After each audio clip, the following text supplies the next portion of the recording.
This recording is by Mark Smith of Simpsonville, South Carolina. Conquest Over Time by Michael Shaara. Section 1.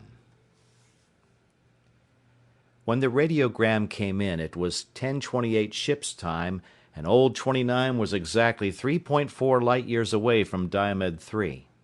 Travis threw her wide open and hoped for the best. By 4:10 that same afternoon, -3 burned-out generators and fronting a warped ion screen, old 29 touched the atmosphere and began homing down. It was a very tense moment. Somewhere down in that great blue disk below, a mapping command ship sat in an open field, sending up the beam which was guiding them down. But it was not the mapping command that was important. The mapping command was always first. What mattered now was to come in second. Any kind of second, close or wide, mile or eyelash, but second come hell or high water. The clouds peeled away. Travis, staring anxiously down, could see nothing but mist and heavy cloud. He could not help sniffing the air and groaning inwardly. There is no smell quite as expensive as that of burned generators.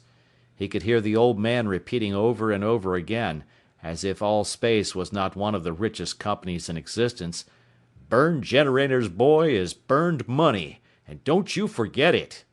Fat chance me forgetting it, Travis thought gloomily, twitching his nostrils. But a moment later, he did. For Diomed 3 was below him, and Diomed 3 was an open planet. It happened less often nowadays that the mapping command ran across intelligent life, and it was even less often that the intelligent life was humanoid. But when it happened, it was an event to remember. For space travel had brought with it two great problems. The first was contact, the second was trade. For many years man had prohibited contact with intelligent humanoids who did not yet have space travel, on the grounds of the much discussed maturity theory. As time went by, however, and humanoid races were discovered which were biologically identical with man, and as great swarms of completely alien, often hostile races were also discovered, the maturity theory went into discard. A human being, ran the new slogan, is a human being, and so came the first great contact law, which stated that any humanoid race, regardless of its place on the evolutionary scale, was to be contacted, to be accepted, yea, welcomed, as the phrase went, into the human community. And following this, of course, there came trade. For it was the businessmen who had started the whole thing in the first place. Hence the day of the open planet. A humanoid race was discovered by the mapping command, the MC made its investigation, and then sent out the word.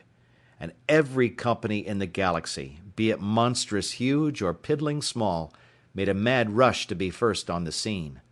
The government was very strict about the whole business, the idea being that planets should make their contracts with companies rather than the government itself, so that if any shady business arose, the company at fault could be kicked out, and there would be no chance of a general war.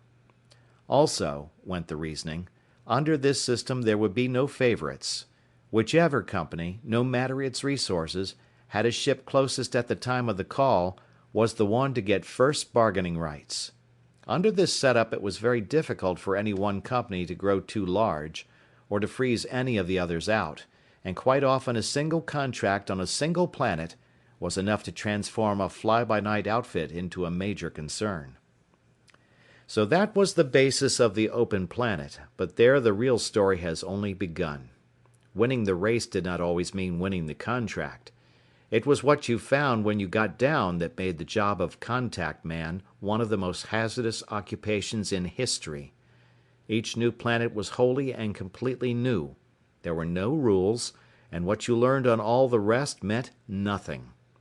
You went from a matriarchy which refused absolutely to deal with men, the 10th ship to arrive had a lady doctor and therefore got the contract, to a planet where the earth was sacred and you couldn't dig a hole in it, so mining was out, to a planet which considered your visit the end of the world and promptly committed mass suicide.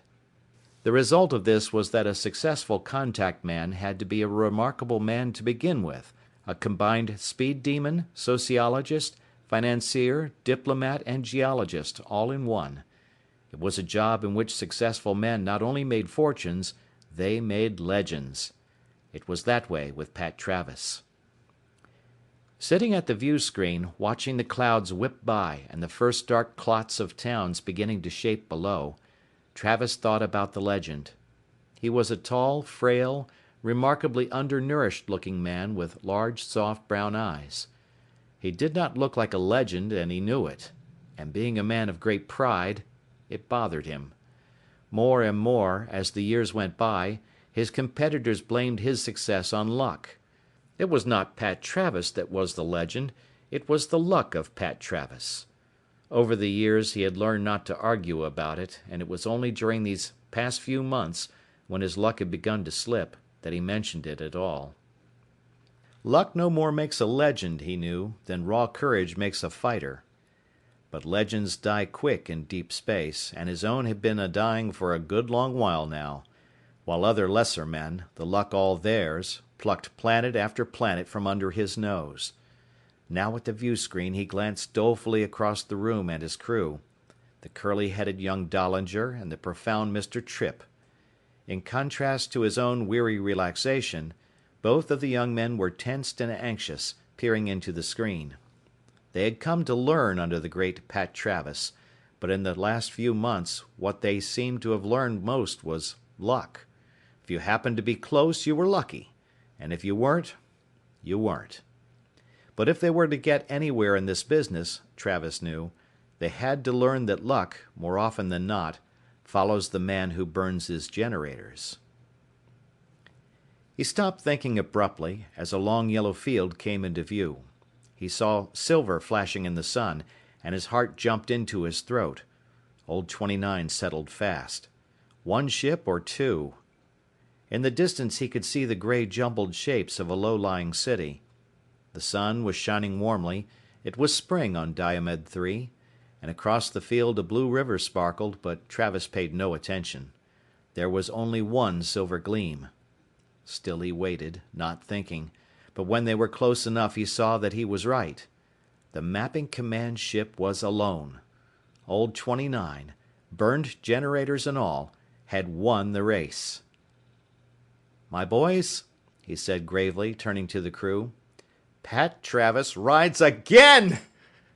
But they were already around him, pounding him on the back. He turned happily back to the screen, for the first time beginning to admire the view. By jing, he thought, what a lovely day. That was his first mistake. It was not a lovely day. It was absolutely miserable. Travis had his first pang of doubt when he stepped out of the ship. The field was empty, not a native in sight. But Dahlinger was out before him, standing waist-high in the grass and heaving deep lungfuls of the flower-scented air. He yelled that he could already smell the gold. "I say, Trav," Tripp said thoughtfully from behind him, "where's the fatted calf?" "In this life," Travis said warily, "one is often disappointed." A figure climbed out of a port over at the mapping command ship and came walking slowly toward them. Travis recognized him and grinned.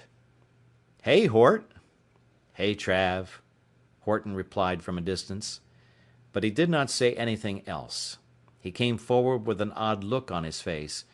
Travis did not understand. Ed Horton was an old buddy, and Ed Horton should be happy to see him. Travis felt his second pang. This one went deep. "Anybody beat us here?" "No, you're the first, Trav." Dahlinger whooped. Travis relaxed slightly, and even the glacial Tripp could not control a silly grin. Horton caught a whiff of air from the open lock. "Burn generators. You must have come like hell." His face showed his respect. Between burning a generator and blowing one entirely, there is only a microscopic distance, and it takes a very steady pilot indeed to get the absolute most out of his generators without also spreading himself and his ship over several cubic miles of exploded space. "Like a striped-tailed ape," Dahlinger chortled. "Man, you should see the boss handle a ship. I thought every second we were going to explode in Technicolor." "Well," Horton said feebly, "burned generators. Shame. He lowered his eyes and began toeing the ground. Travis felt suddenly ill. What's the matter, Hort? Horton shrugged. I hate like heck to be the one to tell you, Trav, but seeing as I know you, they sent me. Tell me what? Now Dollinger and Tripp both realized it and were suddenly silent. Well, if only you'd taken a little more time. But not you, not old Pat Travis. By damn, Pat, you came in here like a downhill locomotive. It ain't my fault. Hort, straighten it out. What's not your fault? Horton sighed. Listen, it's a long story. I've got a buggy over here to take you into town. They're putting you up at the hotel so you can look the place over. I'll tell you on the way in. The heck with that, Dollinger said indignantly. We want to see the man. You're not going to see the man, Sonny, Horton said patiently. You are, as a matter of fact, the last people on the planet the man wants to see right now. Dollinger started to say something, but Travis shut him up. He told Tripp to stay with the ship and took Dollinger with him. At the end of the field was a carriage straight out of 17th century England, and the things that drew it, if you closed your eyes, looked reasonably similar to horses. The three men climbed aboard. There was no driver. Horton explained that the horses would head straight for the hotel. Well, all right, Travis said. What's the story? Don't turn those baby browns on me, Horton said gloomily.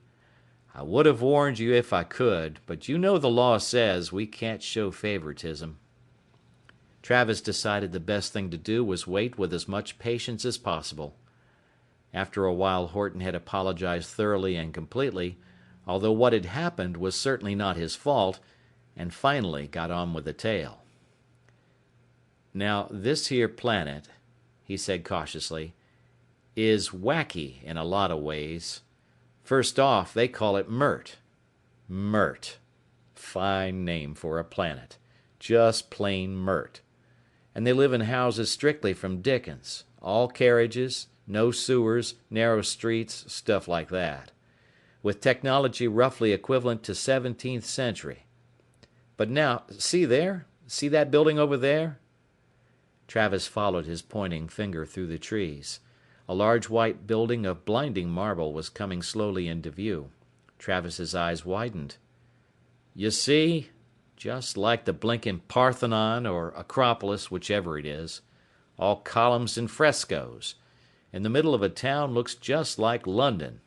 Makes no sense, but there it is. And that's not all.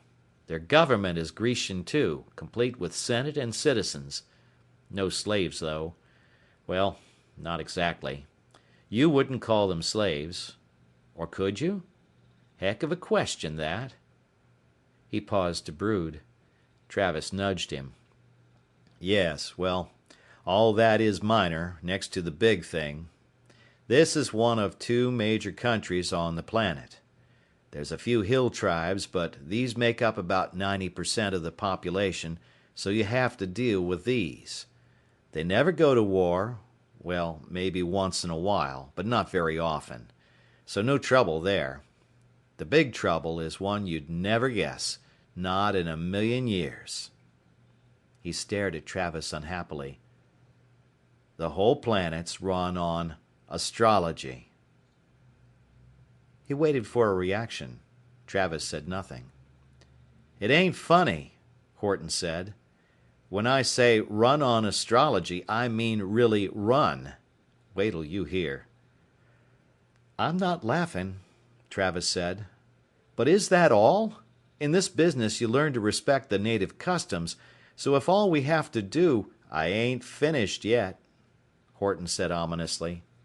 You don't get the point. Everything these people do is based on astrology. And that means business too, lad. Business too. Every event that happens on this cockeyed world, from a picnic to a wedding, to a company merger or a war, it's all based on astrology. They have it down so exact they even tell you when to sneeze. You ought to see the daily paper. Half of it's solid astrological guidance. All the senators not only have astrologers, they are astrologers. And get this, every man and woman and child alive on this planet was cataloged the day he was born. His horoscope was drawn up by the public astrologer, a highly honored office, and his future laid out according to what the horoscope said. If his horoscope indicates a man of stature and responsibility, he becomes, by God, a man of stature and responsibility. You have to see it to believe it. Kids with good horoscopes are sent to the best schools. People fight to give them jobs. Well, take the courts, for example. When they're trying a case, do they talk about evidence? They do not. They call in a legal astrologer. There's all kinds of branches in the profession. And this joker, all by himself, determines the guilt or innocence of the accused. By checking the aspects. Take a wedding. Boy meets girl. Boy likes girl. Does boy go see girl? No. He heads straight for an astrologer. The girl's horoscope is on file in the local city hall just like everybody else. The astrologer compares the charts and determines whether the marriage will be a good one. He is, naturally, a marital astrologer. He gives the word. If he says no, they don't marry. I could go on for hours, but you really have to see it. Take the case of people who want to have children. They want them born, naturally, at the time of the best possible aspects, so they consult an astrologer and he gives them a list of the best times for a baby to be conceived. These times are not always convenient. Sometimes it's 4:18 in the morning, and sometimes it's 2:03 Monday afternoon. Yet this is a legitimate excuse for getting out of work. A man goes in, tells his boss it's breeding time, and off he goes without a penny docked. Build a better race, they say. Of course, the gestation period is variable, and they never do hit it right on the nose, but also there are still the natural accidents, so quite a few are born with terrible horoscopes. Holy smoke, Travis muttered. The possibilities of it blossomed in his mind. He began to understand what was coming. Now you begin to see, Horton went on gloomily. Look what an Earthman represents to these people. We are the unknown, the completely capital U unknown. Everybody else is a certain definite quantity. His horoscope is on file, and every man on Mert has access to all his potentialities, be they good, bad, or indifferent. But not us. They don't know when we were born, or where, and even if they did, it wouldn't do them any good, because they haven't got any system covering Mars and Jupiter, the planets at home. Everybody else is cataloged, but not us. And just because they believe so thoroughly in their own astrology, they've gotten used to the idea that a man is what his horoscope says he is. But us? What are we? They haven't the vaguest idea, and it scares hell out of them. The only thing they can do is check with one of the branches, what they call horary astrology, and make a horoscope of the day we landed. Even if that tells them nothing about us in particular, at least it tells them, or so they believe, all about our mission to Mert. Because the moment our ship touched the ground was the birth date of our business here. He paused and regarded Travis with woeful sympathy. With us, luckily, it was all right. The mapping command just happened to hit here on a good day. But you? Trav, old buddy, for once you came just too damn fast. Oh my God, Travis breathed. We landed on a bad day. Bad, Horton sighed. Man, it's terrible. End of section 1.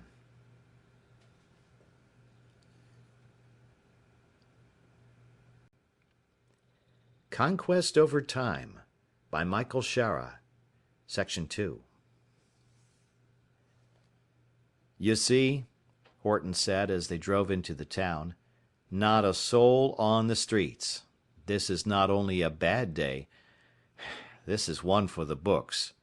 Tomorrow, you see, there is an eclipse. And to these people there is nothing more frightening than an eclipse. During the entire week preceding one, they won't do a darn thing. No business, no weddings, no anything. The height of it will be reached about tomorrow noon. Their moon, which is a tiny little thing, not much bigger than our first space station, is called Felda. It is very important in their astrology, and for all practical purposes the eclipse is already in force. I knew you were riding in down the base, so I checked it out. It not only applies to you, other things cinch it. He pulled a coarse sheet of paper from his pocket and read from it in a wishful voice. With Huck, planet of necessity, transiting the 12th house of endings and things hidden, squaring Bonken, planet of gain, in the 9th house of travelers and distant places, it is unquestionable that the visit of these, persons bodes ill for Mert. If further proof is needed, one need only examine the position of Diomed, which is conjunct Huck and closely squared to Lindell, in the 3rd house of commerce, etc., etc. You see what I mean? On top of this, yet an eclipse. Trav, you haven't got a prayer. If only you hadn't been so close. 2 days from now would have been great. Once the eclipse ends. Well, listen, Travis said desperately. Couldn't we just see the guy? Take my advice. Don't. He has expressed alarm at the thought that you might come near him. Also, his guards are armed with blunderbusses. They may be a riot to look at, but those boys can shoot, believe me. Give you a contract? Trav, he wouldn't give you a broom to sweep out his cellar.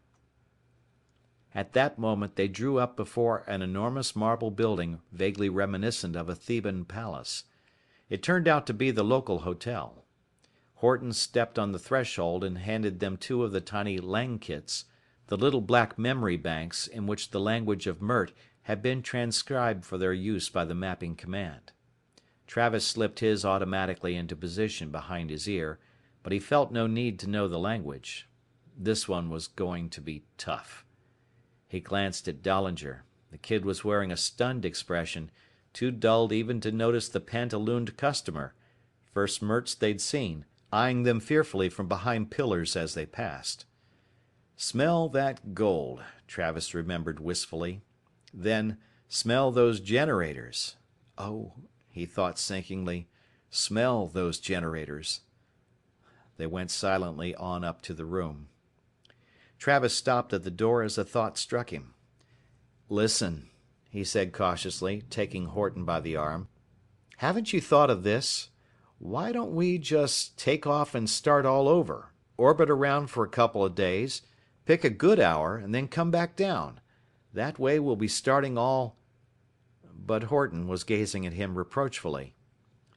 They have a word for that, Trav, he said ominously. They call it vetching. Worst crime a man can commit. Attempt to evade his stars. Equivalent almost to falsifying a horoscope. No siree, boy. For that they burn you very slowly. The first horoscope stands. All your subsequent actions, according to them, date from the original. You'll just be bearing out the first diagnosis. You'll be a vetcher. Travis said. If they feel that way, why the heck do they even let us stay? Shows you the way the system works. This is a bad day for everything. Coming as well as going. They never think of asking you to start a trip on a day like this, no matter who you are. Travis collapsed into an old, vaguely Chippendale chair. His position was not that of a man sitting. It was that of a man dropped from a great height. Well, Horton said, so it goes. And listen, Trav, there was nothing I could do. Sure, Hort. I just want you to know I'm sorry. I know they've been kicking you around lately, and don't think I don't feel I owe you something. After all, if you hadn't... Easy. Travis said, glancing at Dahlinger, but the kid's ears perked. Well, Horton murmured, just so's you know. Anyways, I still got faith in you. And Unico will be in the same boat, if they get here tonight. So think about it. Let me see the old Pat Travis. Your luck has to change sometime. He clenched a fist, then left. Travis sat for a long while in the chair. Dahlinger muttered something very bitter about luck. Travis thought of telling him that it was not luck that had put them so close to Mert, but a very grim and expensive liaison with the ferociously ugly Mapping Command secretary at Aldebaran. She had told him that there was a ship in this area, but this news was not for Dahlinger's ears. And neither did he think it wise to explain to Dahlinger the thing he had done for Horton some years ago. Young Dolly was not yet ripe. Travis sighed and looked around for a bed. To his amusement, he noted a four-poster in the adjoining room. He went in and lay down. Gradually the dullness began to wear off. There was a resiliency in Travis unequaled, some said, by spring steel. He began to ponder ways and means. There was always a way. There had to be a way. Somewhere in the customs of this planet there was a key. But he did not have the time. Unico would be in tonight. Others would be down before the week was out. And the one to land in 2 days, on the good day, would get the contract. He twisted on the bed. Luck, luck. The hell with luck. If you were born with sense, you were lucky, and if a meteor fell on you, you were unlucky. But most of the rest of it was even from there on out. So if the legend was to continue... He became gradually aware of the clock in the ceiling. In the ceiling? He stared at it. The symbols and the time meant nothing, but the clock was embedded flat in the ceiling above the bed, facing directly down. He pondered that for a moment. Then he exploded with laughter. By jing, of course! They would have to know what time the baby was conceived. So all over Mert, in thousands of homes, there were clocks in the bedrooms, clocks in the ceilings, and wives peering anxiously upward murmured sweetly in their husbands' ears, 4:17, darling, 4:17 and a half. The roar of his mirth brought Dolly floundering in from the other room. Travis sprang from the bed. Listen, son, he bellowed. Luck be damned. You get back to the ship. Get Mapping Command to let you look at its files. Find out everything you can about Mert. There's a key somewhere, boy. There's an out in there someplace, if we look hard enough. Luck. Ha! Work, boy. Work. There's a key. He shooed Dahlinger out of the room.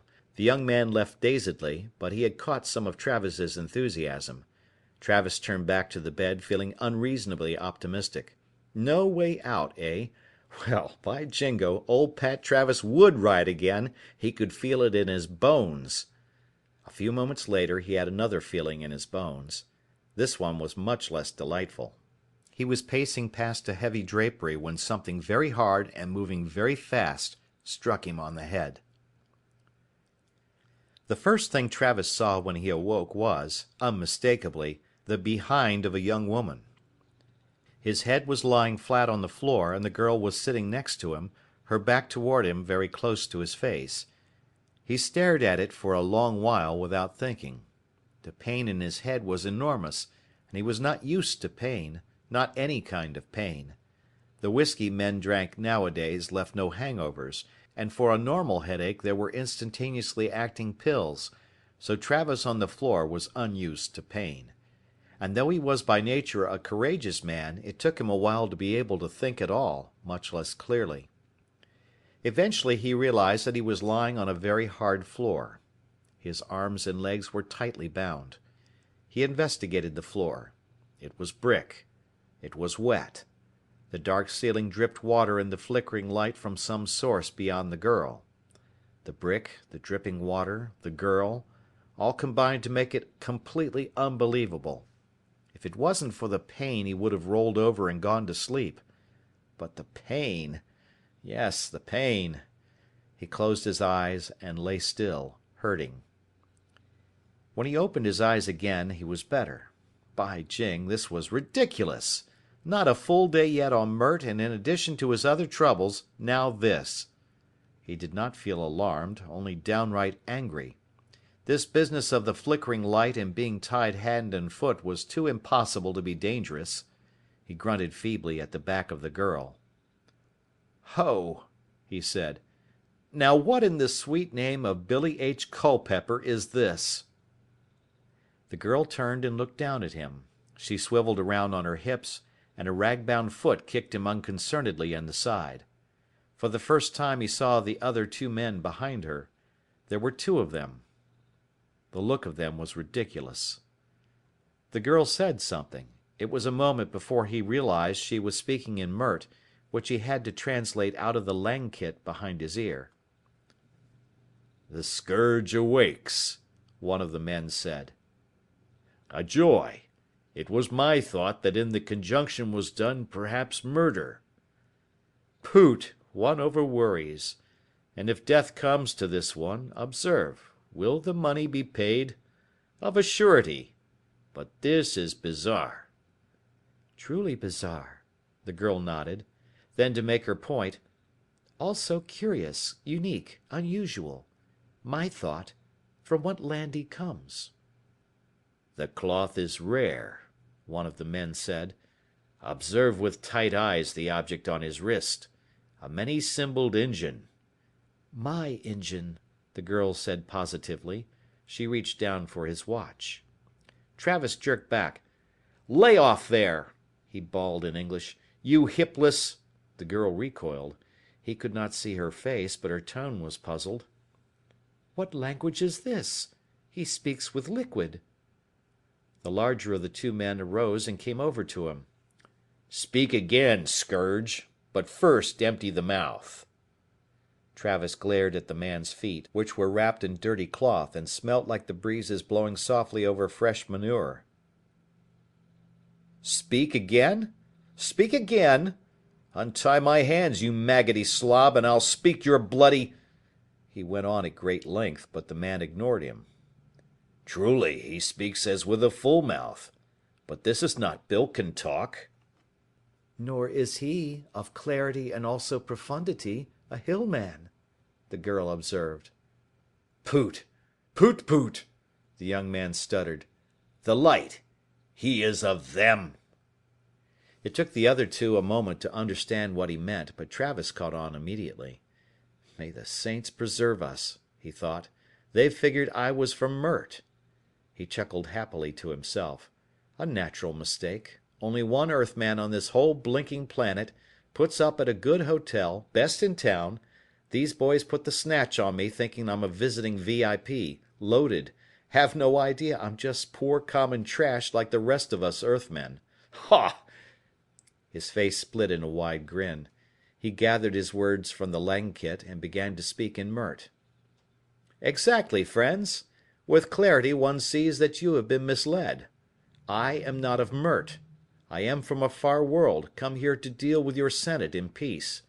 Untie me then, and let us erase this sad but erasable mistake with a good handshake all around, and a speedy farewell." It did not have the effect he desired. The girl stepped back from him, a dark frown on her face, and the large man above him spoke mournfully. "Where now is the ransom?" "And the risk," the girl said. "Was there not great risk?" "Unhappily," the tall man observed, "one risks. One should be repaid. It is the nature of things that one is repaid." "Well now, boys," Travis put in from the floor. "You see it yourselves. I'm flat as a—" He paused. Apparently the Merts had no word for pancake. "My pockets are windy. No money is held therein." "Still," the tall man mused absently, "this must have friends. On the great ships lie things of value. Doubt?" "Not," the girl said firmly. "But I see over the hills coming a problem." "How does it appear?" "In the shape of disposal. See thee. Such as will come from the great ships, of value though it be, Can it not be clarifiably identified by such Putian authorities as presently seek our intestines?" "Ha!" The tall man snorted in anger. "So, truth shapes itself." "Will we not, then," continued the girl, "risk sunlight on our intestines in pursuing this affair?" "We will." The young man spoke up emphatically.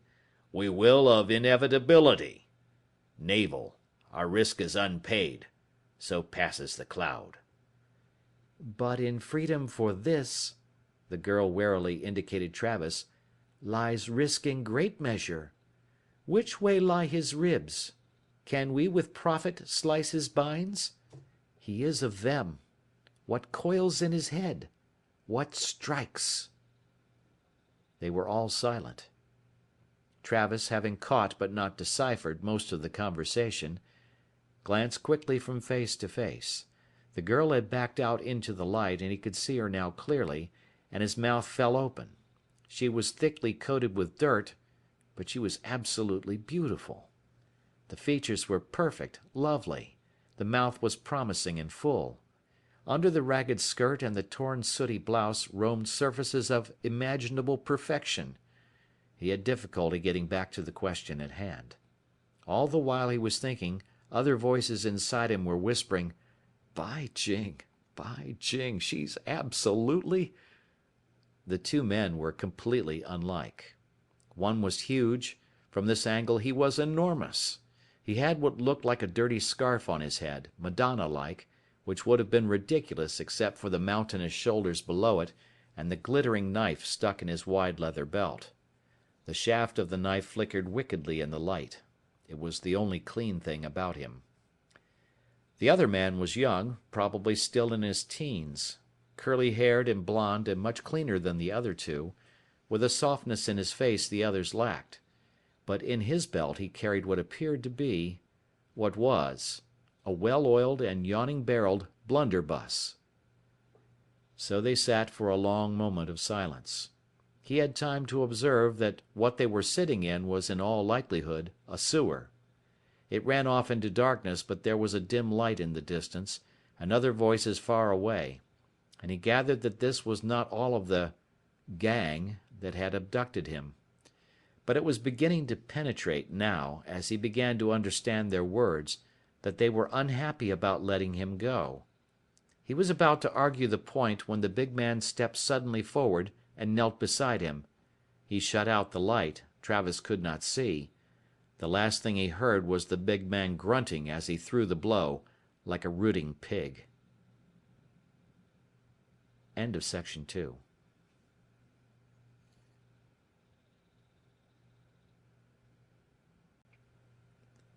Conquest Over Time by Michael Shaara. Section 3.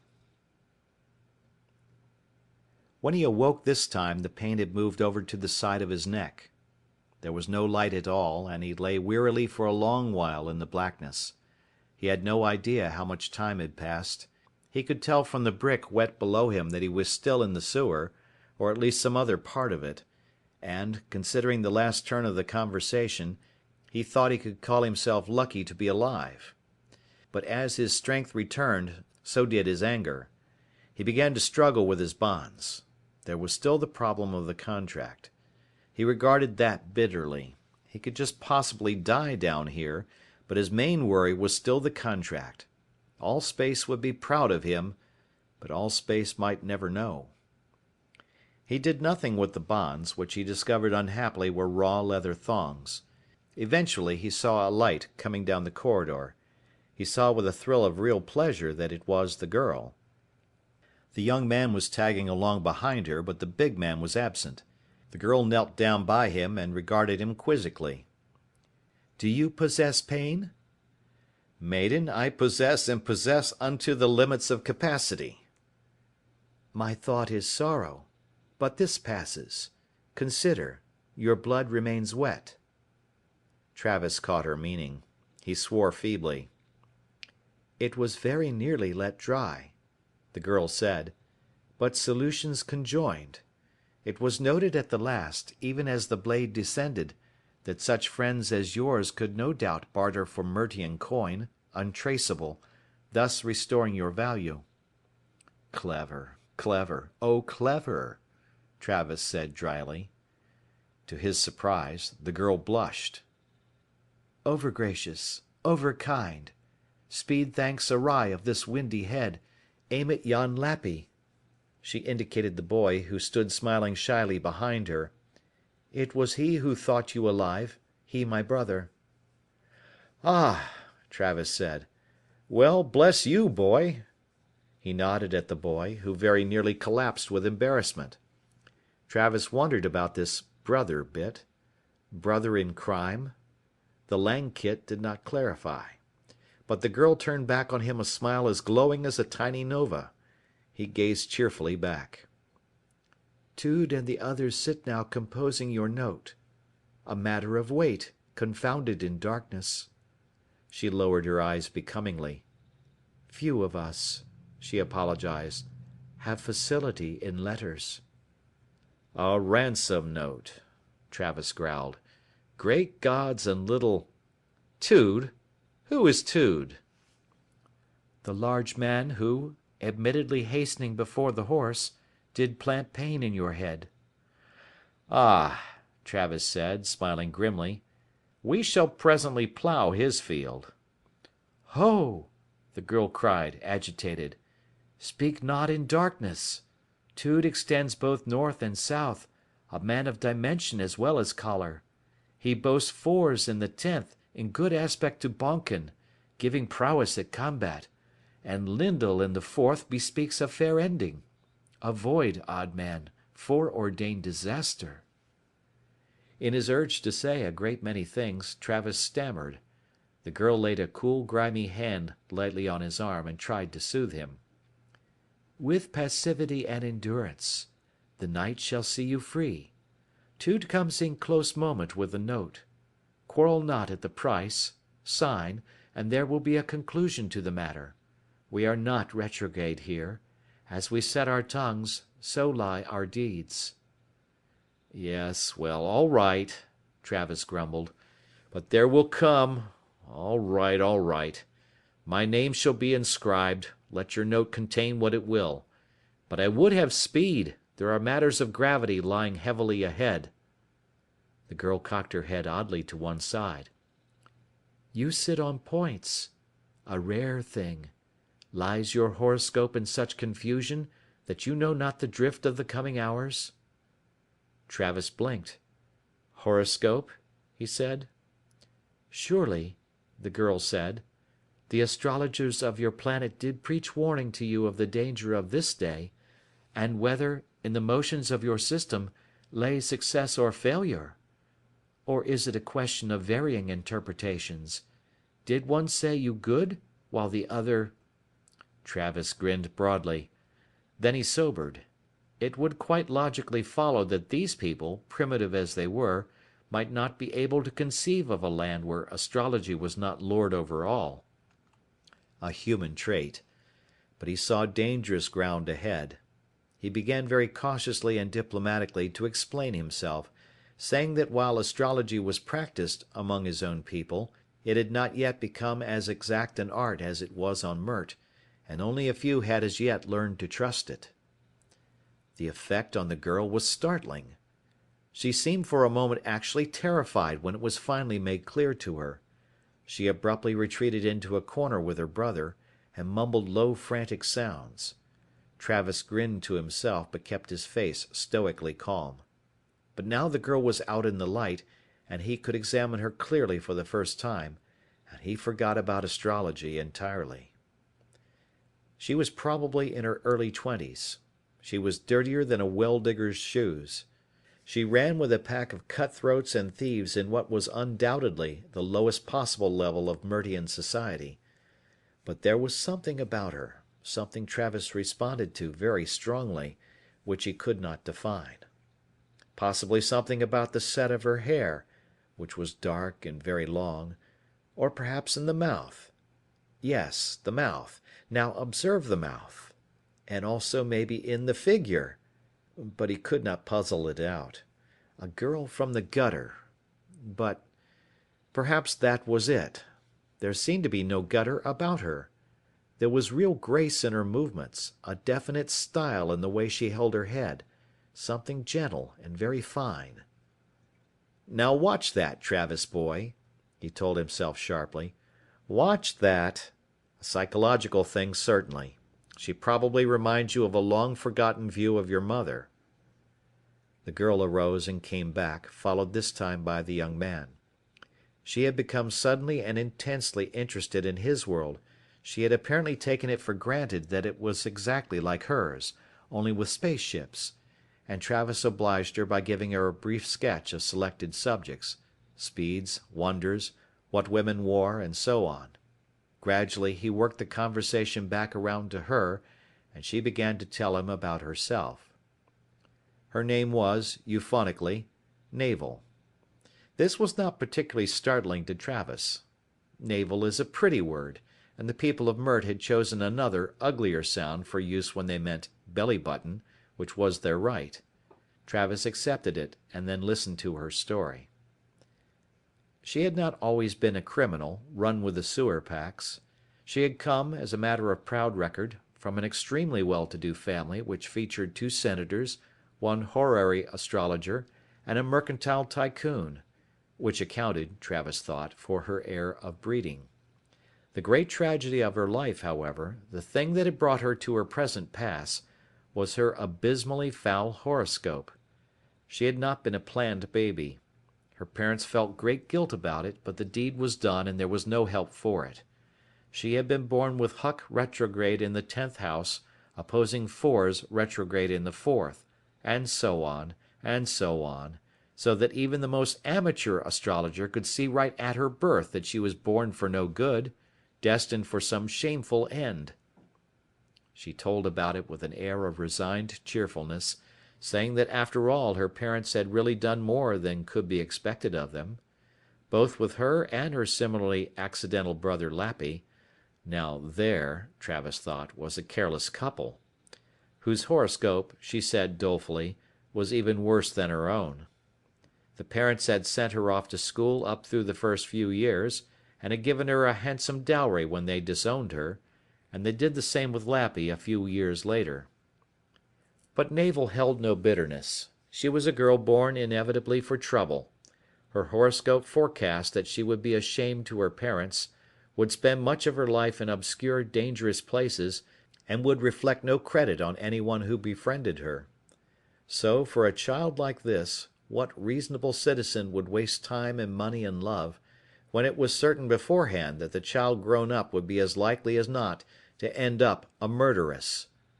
No, the schools were reserved for the children of promise, as were the jobs and the parties and the respect later on. The only logical course, the habitual custom, was for the parents to disown their evilly aspected children, hoping only that such tragedies as lay in the future would not be too severe, and at least would not be connected with the family name. And Navel was not bitter. But there was only one place for her, following her exile from her parents' home. A career in business was of course impossible. Prospective employers took one look at your horoscope and zoom, the door. The only work she could find was menial in the extreme, dishwashing, street cleaning, and so on. So she turned, and Lappy turned, as thousands of their ill-starred kind had turned before them for generations, to the wild gangs of the sewers. And it was not nearly so bad as it might have seemed. The sewer gangs were composed of thousands of people just like herself, homeless, cast out, and they came from all levels of society to found a society of their own. They offered each other what none of them could have found anywhere else on Mert: appreciation, companionship, and even if life in the sewers was filthy, it was also tolerable, and many even married and had children, the luckiest of whom quickly disowned their parents and were adopted by wealthy families. But the thing which impressed Travis most of all was that none of these people were bitter at their fate. Navel could not recall ever hearing of any organized attempt at rebellion. Indeed, most of the sewer people believed more strongly in the astrology of Mert than did the businessmen on the outside. For each day every one of them could look at the dirt of himself, at the disease of his surroundings, and could see that the message of his horoscope was true. He was born to no good end. And since it had been drummed into these people from their earliest childhood that only the worst could be expected of them, they gave in, quite humanly, to the predictions, and went philosophically forth to live up to them. They watched the daily horoscopes intently for the bad days, realizing that what was bad for the normal people must be a field day for themselves, and they issued out of the sewers periodically on binges of robbery, kidnapping, and worse. In this way they lived up to the promise of their stars, fulfilled themselves, and also managed to eat. And few, if any, ever questioned the justice of their position. Travis sat listening, stunned. For a long while the contract and how to get out of here and all the rest of it was forgotten. He sat watching the girl and her shy brother as they spoke self-consciously to him, and began to understand what they must be feeling. Travis was from outside the sewers. He had stayed at the Grand Hotel. His horoscope, whether he believed it or not, must be very fine. And so they did him unconscious homage, much in the manner of low-caste Hindus speaking to a Brahmin. It was unnerving. Gradually the boy Lappy began to speak also, and Travis realized with surprise that the boy was in many ways remarkable. As Navel's brother, Navel, Travis gathered with a twinge of deep regret, was the big Tude's friend, and Tude was the leader of this particular gang, young Lappy had a restful position.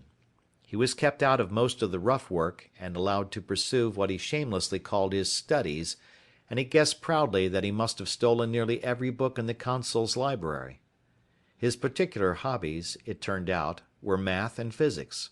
He had a startling command of both, and some of the questions he asked Travis were embarrassing. But the boy was leaning forward, breathlessly drinking in the answers, when Tude came back. The big man loomed over them suddenly on his quiet, rag-bound feet, frightening the boy and causing the girl to flinch. He made a number of singularly impolite remarks, but Travis said nothing and bided his time. He regarded the big man with patient joy, considering with delight such bloodthirsty effects as judo could produce on this one, Fours and Bonken be damned, if they ever untied his hands. Eventually, unable to get a rise out of him, the big man shoved a paper down before his nose and told him to sign it. He pulled out that wickedly clean knife and freed Travis's hand just enough for him to move his wrist. Hoping for the best, Travis signed. Tude chuckled, said something nastily to the girl said something chilling in return, and the big man cuffed her playfully on the shoulder. Then he lumbered away. Travis sat glaring after him. The contract, the need to escape flooded back into his mind. The eclipse might be ending even now. Unico would already be here, perhaps one or two others as well, and this ransom business might take a week. He swore to himself. Pat Travis, the terror of the skies, held captive by a bunch of third-rate musical comedy pirates while millions lay in wait in the city above. And oh my lord, he thought, stricken, what will people say when they hear? He had to get out. He glanced cautiously at the girl and the boy, who were gazing at him ingenuously. He saw instantly that the way, if there was a way, lay through them. But the plan had not yet formed when the boy leaned forward and spoke.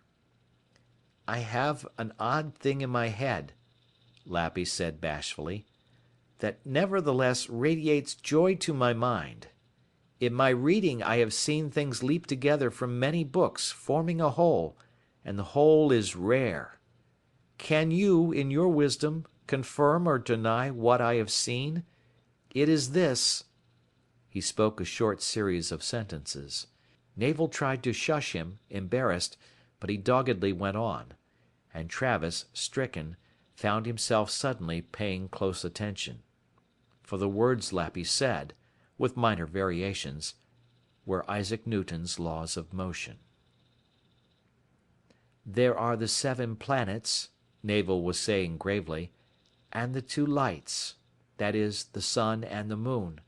The first planet, that nearest the sun, is called Rim. Rim is the planet of intellect, of the ordinary mind. Second is Lindel, the planet of love, beauty, parties, marriage, and things of a gentle nature.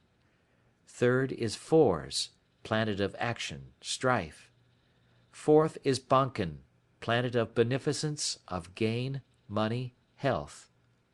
Next comes Huck, orb of necessity, the greater infortune, which brings men most trouble of all. Then Weepen, planet of illusion, of dreamers and poets and, poorly aspected, liars and cheats.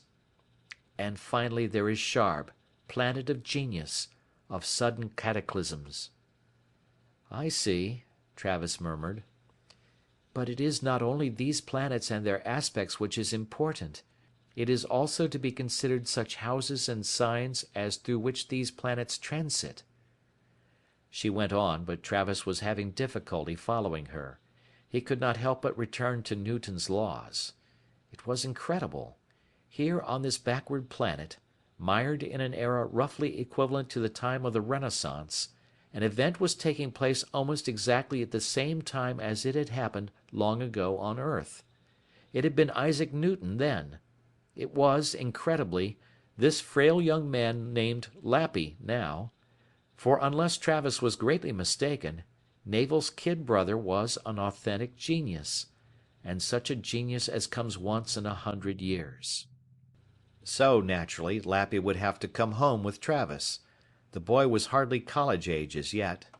Sent to school by Allspace, given a place in the great Allspace laboratories at Aldebaran, young Lappy might eventually make the loss of the contract at Mert seem puny in comparison to the things that head of his could produce.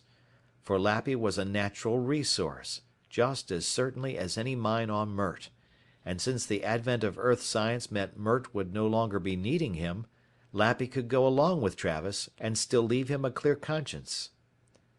But the question still remained, how? He could not even get himself out yet, let alone Lappy. And the girl. What about the girl? He brooded, groping for an out. But in the meanwhile he listened while the girl outlined Mert's system of astrology. He had realized finally that the key to the business lay there. Astrology was these people's most powerful motivating force. If he could somehow turn it to his advantage. He listened to the girl. And eventually found his plan. "Ho!" he said abruptly. Startled, the girl stared at him. "Lightning in the brain," Travis grinned. "Solutions effervesce. Attend. Of surety, are not places on Mert also ruled by the stars? Is it not true that towns and villages do also have horoscopes?" Navel blinked. "Why, see thee, it is in the nature of things, odd man, that all matter is governed by the planets. How else come explanations, for example, of natural catastrophes, fires, plagues, which affect whole cities and not others? And consider war. Does not one country win and the other lose? Of a surety different aspects obtain." "Joy, then," Travis said. "But do further observe. Is it not so, in your astrology, that a man's horoscope may often conflict with that of the place wherein he dwells? Is it not so that, often, a man is promised greater success in other regions, where the ruling stars more closely and friendlily conjoin his own?" "Your mind leaps obstacles and homes to the truth," Navel said approvingly. "Many times has it been made clear that a man's fortune lies best in places ruled by his ascendant, as witness, for example, those who are advised to take to the sea, or to southern lands." "Intoxication!" Travis cried out happily. "Then is our goal made known. Consider. From your poor natal horoscope, in this city, this land, no fortune arises. You doom yourself, with Lappy, by remaining here. But what business is this? Seek you not better times? Could you not go forth to another place, and so become people of gravity, of substance, of moment?" The girl regarded for a moment, puzzled, then caught his point and shook her head sadly. "Odd man, without profit. You misconstrue. Such as we, my brother and I, are not condemned by place, but by twistings of the character. My natal Huck, retrograde in the 10th, gives an untrustworthy, criminous person. It would be so here, there, anywhere. My pattern is set. Such travels as you describe are for those who conflict only with place. I and my brother, it is our sad fortune to conflict with all. But this is the core, Travis insisted. The conflict is with Mert. Consider, such travail as is yours stems from the radiations of Huck, of Weepen, of Sharb. But should you remove yourself beyond their reach, across great vastnesses of space to where other planets subtend, and in their alien radiation extinguish and nullify those of Huck, what fortune comes then? What rises, what leaps in joy? The girl sat speechless, staring at Travis with great soft eyes. The boy Lappy, who until that moment had been grinning happily over the news that his laws were true, suddenly understood what Travis was saying and let his mouth fall open. But the girl sat without expression. Then, to Travis's dismay, a slow, dark look of disgust came over her face. "This," she said ominously, "this smacks of vetching." The word fell like a sudden fog. Lappy, who had begun to smile, cut it sharply off. Travis, remembering what vetching meant to these people, gathered his forces. Woman, he said bitingly, you speak in offense, but with patience and kindness I heal your insult. I control my choler, but my blood flows hot, therefore fasten your tongue. Tell me not that I have overvalued you, for your brain is clear, your courage thick. Wherefore speak of vetch? What vetch is there in travel? He vetches who leaves a certainty for another certainty, who attempts to avoid his starry fate. But you go from a certain end to an end not certain at all, to places of dark mystery, of grim foreboding. It may be that you perish, or pain in the extreme, as well as gain fortune. The end is not clear. This then is not vetching. Now retreat your words, and reply to me as one does to a friend, a companion, one who seeks your good. He sat tautly while the girl thought it out. Eventually she dropped her eyes in submission, and he sighed inwardly with relief. It was accomplished. He would have to shore it up perhaps with a little elaboration, but it was accomplished. 10 minutes later he was standing free and unbound in the passageway. It was just barely in time. Down the round dark tunnel, 2 men came. End of section 3.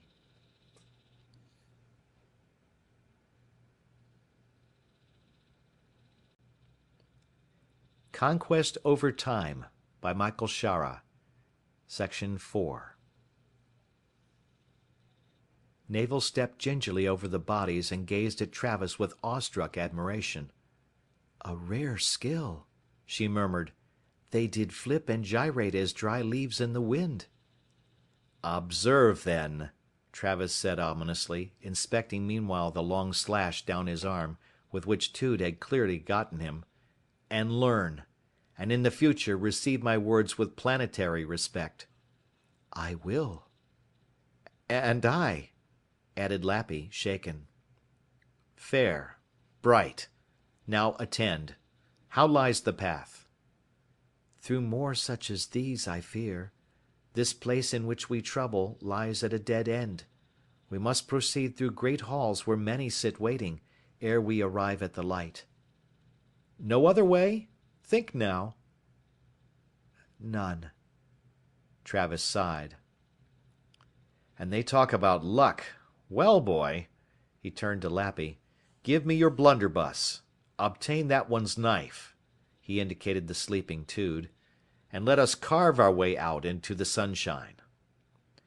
But, as it turned out, the getting free was much easier than he had anticipated. There was only one band, the girl's own, between them and the opening, and these had fortunately just finished their evening meal when Travis stalked, black, gaunt, and murderous, out of the tunnel into their large round room.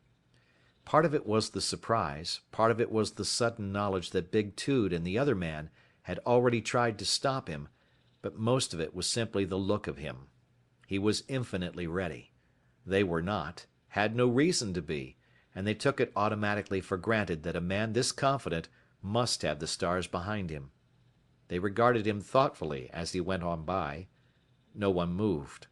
They were a philosophical people. When he had gone, taking the boy and girl with him, they discussed it thoroughly. Out under the sky at last it was pitch black and the stars were shining.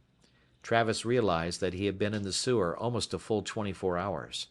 That meant that the eclipse was done. Tomorrow would be a good day. There was not much time. He commandeered the first carriage to come by, routing 3 elegantly dressed but unwarlike young men who fled in terror. He saw with relief that they thought him only another sewer rat, for if word of an Earthman robbing the local citizens ever got out there would be hell to pay, and in addition to his other troubles, he could not abide that. He told Navel to head for the field where old 29 rested. Thoroughly bushed and beginning now to feel a woeful hunger, he sat back to brood. At the ship, young Trippe greeted him with haggard astonishment. He jumped forward joyfully. "Trav! By jig, Trav, I thought we'd lost you. Old Dolly's over at the local police He stopped abruptly and stood slack-jawed as Navel and Lappy clambered fearfully through the lock. Travis glanced back. No spectators. Good. "Now what in the sweet silly name—" Trippe began, but Travis stopped him. "Russ, be a good kid. See if you can get me something to eat. Haven't had a bite in 24 hours. "Sure, Trav, sure. Only, what's with the lower depths here?" "You might show them the showers," Travis grinned. "Or at least turn on the air conditioning. But listen, anything new on the contract?" Trippe's face fell. "Not a thing. Even worse, let me tell you. But ho, the food!" He dashed off. Travis collapsed into a chair. A few moments later Trippe came back bearing food, but his eyes by now had begun to penetrate the dirt of the girl, and he stood watching her, bemused. Then suddenly he began to look happier than he had in several days. Travis told him briefly what had happened in the sewer, also about the brains of Lappy. Trippe was impressed, but he continued to regard the girl. "Well," Travis said, munching, "fill me in on what's been going on. The eclipse come off?" Trippe jerked. He focused on Travis unhappily. "Oh boy, did it come off. Wait'll you hear. Listen, you know the way it is now. I think they're going to kick all Earthmen off this planet. The MC says we may have to leave and come back 100 years from now. Not anybody going to get a contract now." "What happened?" "Well, you wouldn't believe it. You have to understand these people's astrology. You know the little moon these people have? Felda, they call it. It's only a tiny thing, really only a few 100 yards wide. Well, when the mapping command first came by here, they set down on that moon and set up a listening post before landing, you know, the way they always do, to size up the situation through telescopes, radio, all that. Mostly they just orbit, but this time they landed. God knows why. And took off again, naturally, throwing in the star drive. So today the eclipse comes off all right, but it comes off late." He could not help smiling. "You see what happened. A star drive is a hell of a force. It altered the orbit of the moon. Not enough to make any real difference, just a few hours a year, only minutes a day. But boy, you want to hear these people howl. And I guess you can see their point. Every movement that damn moon makes is important to them. They know where it should be to the inch. And now not only is it slightly off course, but so is every ephemeris printed on Mert. And they have them printed up, I understand, for the next 1,000 years. Which runs into money. We offered to pay, of course, but paying isn't going to help. It seems we've also messed up interpretations, predictions, the whole doggone philosophy. Oh, it's a real ding-dong. But contract, not in a million years."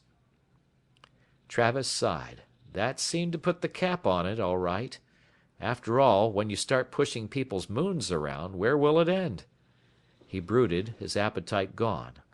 But he made a last effort. Did you discover anything at all we could use? Nope, not a thing. I finally figured the only thing to do was work on the astrology end of it, you know. Maybe we could argue about interpretations. These people love to argue about interpretations. But no soap. It's too complicated. To learn enough even to argue would take a couple of years. And besides, Unico is here, and also Randall, and they all have the same idea. Anyway, I don't think it would work. The eclipse is too definite. You can't argue the eclipse. Well, Travis said with approval, you were on the right track. You did what you could. At least we got something out of the deal.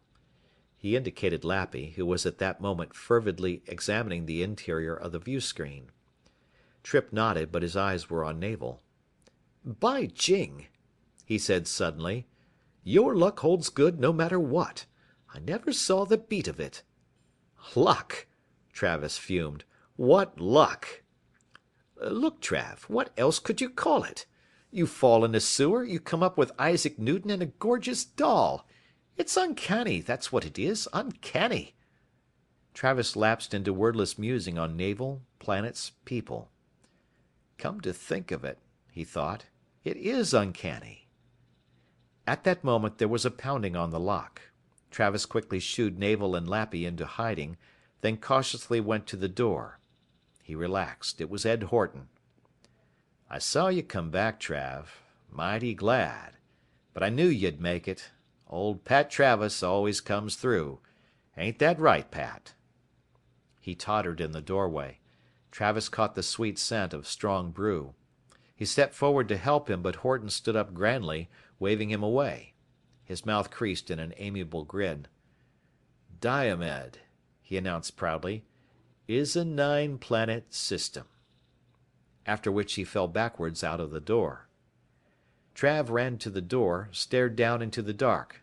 Horton sat upright at the foot of the ladder. It's all right, old buddy. Didn't mean to stay. Only thought you'd like to know natural scientific fact. Diomed is 9-planet system. He rose on wobbly but cheerful legs. No favoritism there, eh? Science. I just tell you a fact. You take it from there. No favoritism at all. He lurched away mumbling cheerily, his obligation fulfilled. Travis stared after him, wheels turning in his brain. Fact? A 9-planet system. It gelled slowly, then broke. 9 planets. The key. He turned slowly on Trippe, his eyes swiveling like twin dark cannon. What's he say? Trippe said, half smiling. Boy, he was sure. Did you know this was a 9-planet system? Why, sure, Trav, but what... And did you take the trouble to examine their astrology? Certainly. What the heck? And you call it luck. Travis sighed, then broke into a radiant grin. Why, there's your bloomin' answer, you sad, silly, dreamin'... There's your bloomin' answer. He sailed over to a drawer, grabbed a batch of fresh contracts, then flashed toward the door. Hold the fort, he bawled over his shoulder. Break out a big bottle and small glasses. We got a contract, lad. We got a contract. He vanished triumphantly into the night. Old 29 was homing. Travis felt the great soft peace of deep space close over him. All was right with the world. A clean and sparkling Navel, well bathed now and almost frighteningly beautiful, sat worshipfully at his feet dressed in a pair of Dollinger's pajamas. Both Trippe and Dollinger were regarding him with wonder and delight, and as he sat gazing down at them fondly he recalled with pleasure the outraged faces of the men from Unico, that robber outfit. Pat Travis, he chuckled, patting the fat contract in his pocket. The luckless Pat Travis rides again. He turned an eye on the staring Trippe. My boy, he said paternally, Speak me no speaks about luck from this day forth. All the material was in your hands. There was no luck involved. All you had to do was use it." "But Trav, I still don't get it. I've been thinking all right, all the while you were gone." "The planet Pluto," Travis said evenly, "was discovered by Earthmen finally in the year 1930. At that time we were approximately 300 years ahead, technologically, of the people of Mert. A similar case exists for Neptune, which was not discovered, although adequate telescopes had long been in use, until 1846. He paused and gazed happily around. "Does the light dawn?" "Holy cow!" "Exactly. Diomed is a 9-planet system. For which fact thank old Ed Horton, who returned a favor done many years ago. Luck? Only if doing favors for people is lucky. Which I suppose you could make a case for. But in the astrology of Diomed 3, an astrology I took great pains to understand, how many planets are considered? Let us examine. Rim, Fors, Lindel, Bonken, Huck, Weepen, and Sharb. And then there are also the two lights, that is, the sun and the moon.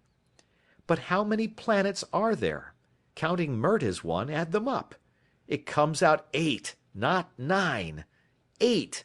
But Diomed is a 9-planet system. Bless Ed Horton. What happened to the missing planet?" Dahlinger whooped. "They didn't know they had one." Travis grinned. "With surety. They didn't know it existed. If they had, their astrology would certainly have shown it. So it had obviously, like our own Pluto at a similar time, never been discovered." He paused once again while Dahlinger and Trippe regarded him with delight. "And you," Trippe said, "you showed them where it was." Travis clucked. "I did not. For one thing, I didn't know where it was. I simply told him, very regretfully, that there was one, but the situation being what it was, I couldn't allow him to use our telescopes to plot its orbit. Unless, you see, there existed a concrete agreement between us. I added that I had heard that Earthmen would shortly be leaving his planet. Very unhappily, I told him he could not expect to produce a telescope of the necessary power within at least the next 100 years. And even then, it would be many more years before they actually found it. I was very sorry about the whole business, so I just thought I'd drop by to offer my regrets." "And he leaped at the chance." No, you rushed to conclusions. He did not leap at the chance. He sat very quietly, thinking about it. It was a gruesome sight. I could sympathize with him. On the one hand he had us, the unknown, moon-moving us, with which he wanted no traffic whatever.